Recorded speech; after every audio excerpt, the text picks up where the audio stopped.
Hello, everyone. Welcome to this version of the best 30 years with Cynthia and Mark. We're excited to be with you today. And we are coming up on the holidays, which is, this is such a fun time of year. I'm super excited for that time of year and that season and sharing time with friends and family and getting some downtime too. So it's really a great time of year for celebrating and relaxing. And tonight we're going to be talking about some good fun drinks that you can share with friends and family. And Cynthia may share a little bit about some ideas about treats, or maybe not. We'll see. Maybe not. We'll see how the time goes. But I'm kind of the drink guy. When we have friends over or when we have gatherings and parties, we work on the food. Cynthia kind of takes the lead on that, but we work on that together. But I am the drink guy. I always like to have something really fun, interesting, different to drink and to share. So tonight, or We're today, in the kitchen. We are in the kitchen. And I'm going to share with you 3 of my favorite drink recipes and things that I like to share with friends and family when they come over. And when you come over, you may be treated to one of these as well. So, and you'll know what goes into it and how we make it. And the good news is it's healthy for you, and you won't walk away thinking, "Oh, why did I do that?" I'm going to switch out to a lower chair since you're on a lower one. Okay. And you can get going. I'm going to switch over here to not that one, but to that one. Am I going to be in your way over here? No, you're good. So as Cynthia said, we are going to be talking, I'm going to be talking about some great party drinks tonight. And as Cynthia said, these drinks are really fun. They're different. They're very tasty.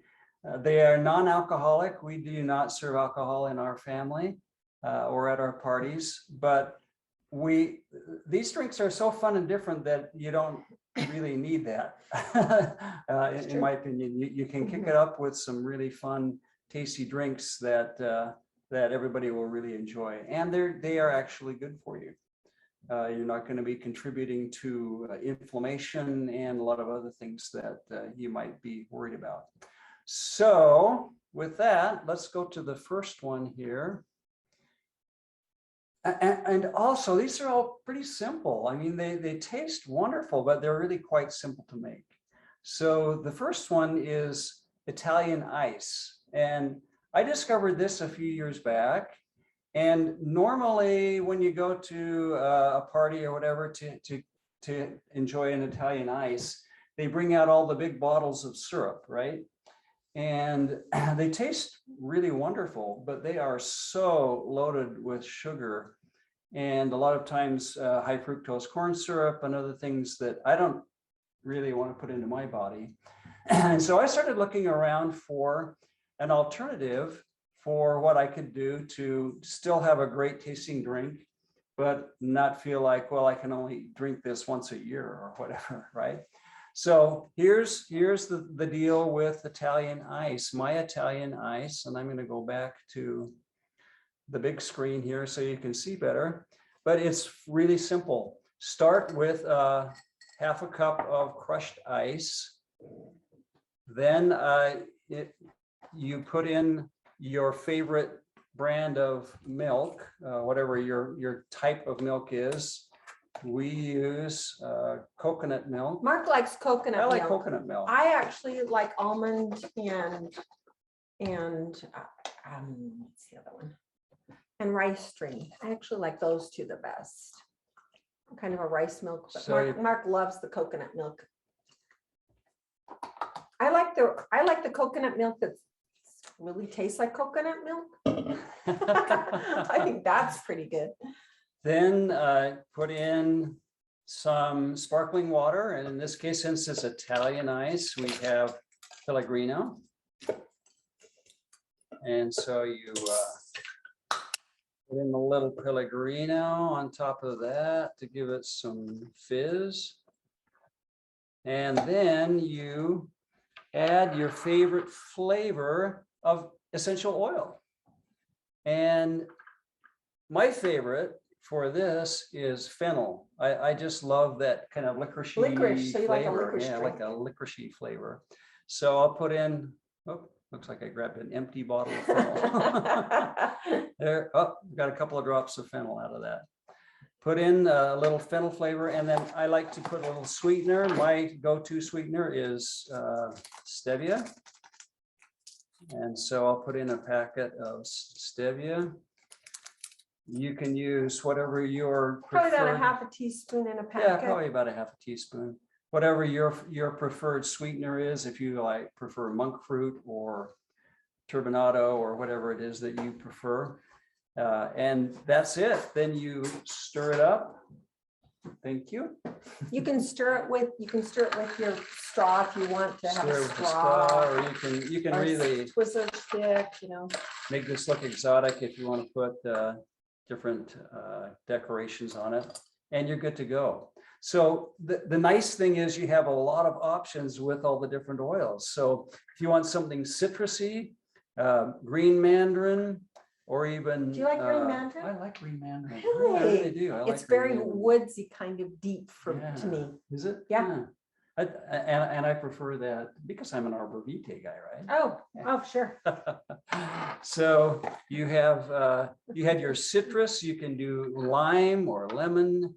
Some people even like to go to the citrus bliss, which is a much more complex kind of a Right. flavor. Or you can do tangerine, orange. Right. Or you can do some of the mints. Now, I have a little secret that I discovered about the mints. They're hot oils, right? And they can become overpowering very quickly. And when I first started testing these or experimenting with these, I would put in, I try to just get like part of a drop. Mhm. And I tried the toothpick thing, and I tried putting it just on the edge of a spoon and just getting a little in there, and I would taste it, and it would be like those, what do they call the Cadbury, like the curiously strong mints that to me it's like dangerously strong mints. It just overpowers everything. And so here's what I discovered. If you put a few drops of oil of the mint, or I also do with spearmint and with wintergreen, in a spray bottle with water, and then you shake it up, mix it up, and then you can really be much more careful about how much of that mint flavor you get. You're gonna mix it? No, I'm not going to do it. Oh, yeah.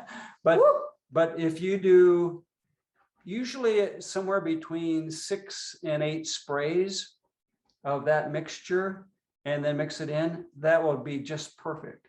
That will be just the right amount of mint. And so that's my suggestion for dealing with those hot oils. But it's such a great flavor. I love minty things too. So, And if you want to trick people so they don't think that they're getting essential oils, you could put them all in spritzer bottles like that, and then Yeah. people could just spray it into their glass. oh yeah, that's a great idea. Makes it even more exotic. So there you go. There's the Italian ice. It is simple and it's great tasting. He loves it. I could drink that every night. He That's good does stuff. drink it every I night. drink it quite often. Well, I'm testing it for our next party, right? Every night. But it's good stuff. So there you go. Italian ice. That's the first one. And experiment around with it. Try some of the different oils, and don't be afraid of trying some of the minty oils if you use the spray technique. Okay. Let's go to the next one. The next one is, I call it Party Cherry Chocolate Smoothie. Mm. So this is maybe a little bit different than you might get at a lot of parties, but it's really nice either before or after a meal. You wouldn't serve it with a meal, Mhm. but it's kind of a nice either something before a party or something to kind of cap it off.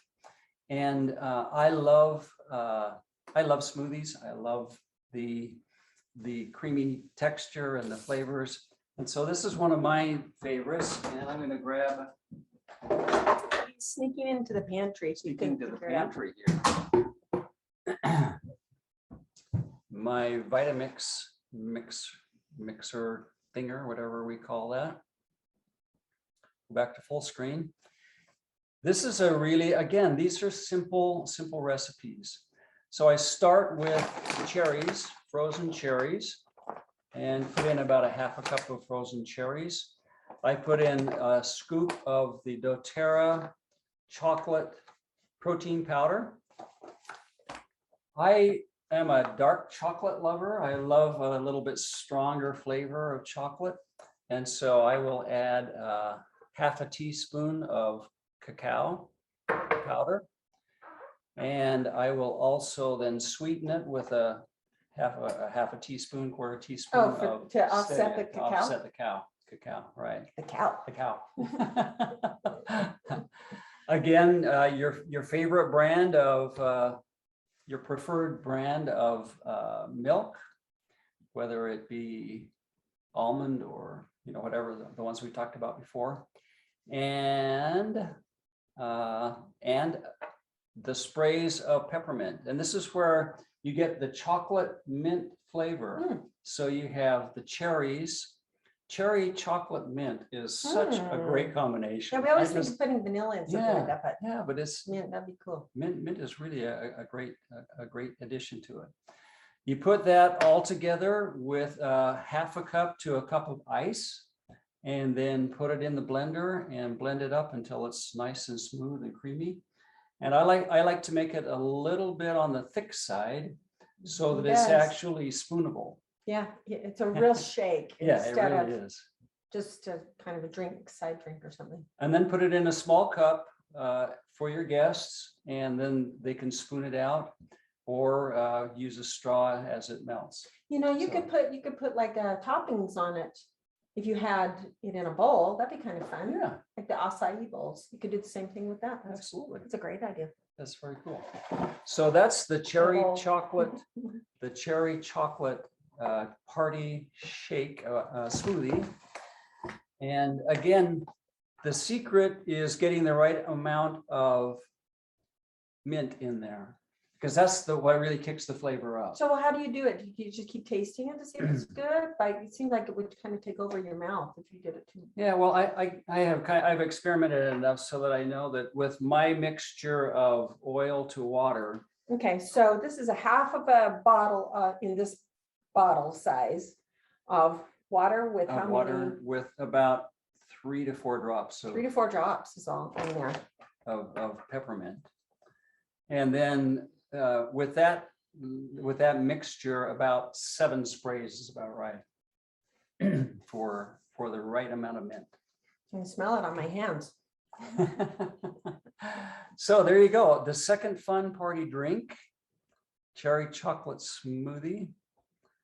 And the last one is the one that I am most famous for. And I'm always experimenting, so I'm experimenting with this. I'm going to bring this over. Here, let me make some more space. Okay. Just put those away. So as I mentioned, we are a non-alcoholic family, a no alcohol family, better said. And pina coladas, all the ingredients in pina coladas are just delightful. They're so wonderful, but it's always got the rum in it, so that's kind of a problem. So a number of years ago, I came up with what I call my Natacolada. And that means it has not a rum in it, but it has all the other good ingredients in it. And it's interesting that it tastes so rich and so delightful, and yet it's very simple to make. And the ingredients are really quite simple as well. It's always a party favorite. It's so interesting. People will drink it as long as he's making them. It's true. It's true. I'll make a batch, and a lot of people who haven't tried it go, okay, well, yeah, it's a drink or whatever. And then they'll just keep coming back and coming back. And it is really a delightful drink. So you start with pineapple juice and coconut cream. And you put 2 parts of pineapple juice to 1 part of coconut cream. You put those in, so you can do a cup or 2 cups, whatever however much you want to make, 1 part to 2 parts. And then you put in about 2 parts of crushed ice to that mixture. And the secret ingredient, for many years, the secret ingredient was rum flavor. So I would go to the store and to the spice section and find their imitation rum flavor and give it the. And then you bring it rum home flavor. and burn off the alcohol. You did. True story. But when I got introduced to essential oils, I thought, I wonder if there's a way to make a rum flavor, an imitation rum flavor, using essential oils. So I've been researching and experimenting with that, and I'm still in the experimentation mode, actually. So I can't give you precise recipe here tonight because I'm still honing it down. But we'll get that to you. We will, yeah. Once I've got a holiday weekend coming up, and I'm going to perfect this and get it to you. But here, the main ingredients. I discovered that the people who produce rum, they call it buttered rum or pirate rum sometimes. You mean just like for candies or something? Well, yes, not for candies, but just the aromas. Oh, the okay, aromas the aroma, okay. for scented candles and for incense and for different things. Mhm. These are the ingredients that go into making it smell. And the people who are rum connoisseurs say that this is what You can use it for taste too? What makes it smell like rum. Mm. So these are the ingredients. Citrus Bliss has 3 or 4 of the ingredients that they recommend, including vanilla, which is an And now important you can get component. the vanilla now. Oh yeah. Yes, you can just That's do the true. vanilla. Okay, cool. Madagascar vanilla. The interesting thing here is that they also talk about, and Cynthia has taught me about the different notes of high, medium, and low notes in making an aroma or a flavor. Yes, and remember, those are they started out from the perfume industry, and they're just known for how fast the smell leaves or how long it stays or where they hit your taste buds. Right. So this secret ingredient it includes that range of notes. So the Citrus Bliss and the citrus flavors and aromas are the high notes. So they're the ones that give you the zing, they give you the quick aroma and the quick taste, but then they fade quickly. And then you have the middle notes that are more the ones that last a little bit longer and have a little bit more of a pungent type of a flavor. So that's your cinnamon and your clove. And then your low notes are the ones that are the deeper, the longer lasting. They maybe kind of sneak up on you and give you more of that deep, more of a woody kind of a flavor. And so that's where we have the cedarwood and the Obviously, and the fir. it's too far So, away for yeah. him to read the recipe, and it's too small. So if you keep wondering why he's rocking back and forth, That's what's going I'm on. reading it. I don't have it committed to memory. So those are the components. You put those together, you blend them up, and it is an amazing, really fun party drink. It is. And I promise you that I will post the secret ingredient with the proper proportions to give you that rum flavor. But that's really the kicker that makes it stand apart from just tasting like So did you get those? pineapple juice. It's kind of interesting because we often think of clove as a deep oil, so that's really interesting. That's a middle flavor. Yes, and the interesting thing too is that you have the vanilla as a top note, but it's also that it sneaks the mind into thinking you've done rum flavoring. I think that's really fascinating. pretty fun. Yeah. So we'll try it all out and tell you what we think and move from there on that one too. Okay. So there you have it. 3 fun drinks for the holidays coming up. Mhm. Simple, they're healthy, they're good for you. They are really flavorful and fun, and you'll be able to really enjoy them and impress your family and friends with something that's maybe a little bit out of the ordinary that is super fun to share. So thank you for joining us tonight, and have fun with Italian ice, with cherry chocolate smoothie, and with Natacolada. And we'll see you next time. And happy Thanksgiving. Be safe. We'll see you soon.